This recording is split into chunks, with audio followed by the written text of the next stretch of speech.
तब अर्जुन ने कहा कि इसीलिए भले ही मेरे भाई दुखार्त हो जाएं तथा मेरी सारी विधाएं निष्फल हो जाएं, परंतु तुम आओ तो सही। मैंने ऐसा कभी नहीं सुना है कि कहीं सिंह गीदड़ से डर गया हो। इसी प्रकार राजा क्षत्रिय कभी भी वनेचर से भयभीत नहीं हो सकता। नंदीश्वर जी कहते हैं, मुने अर्जुन के यूँ कहने पर वह दूत पुनः अपने स्वामी के पास लौट गया और उसने अर्जुन की कही हुई सारी बातें उनके सामने विशेष रूप से निवेदन कर दी। उन्हें सुनकर किरात वेशधारी सेना नायक महादेव जी अपनी सेना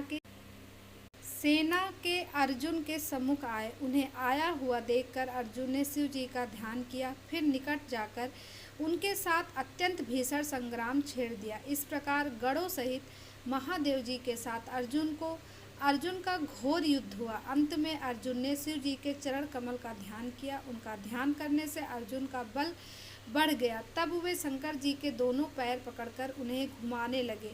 उस समय भक्त वत्सल महादेव जी हंस रहे थे। मुने भक्त पराधीन होने के कारण वे अर्जुन को अपनी दासता प्रदान करना चाहते थे, इसीलिए उन्होंने ऐसी लीला रची, अन्यथा ऐसा होना सर्वदा असंभव था।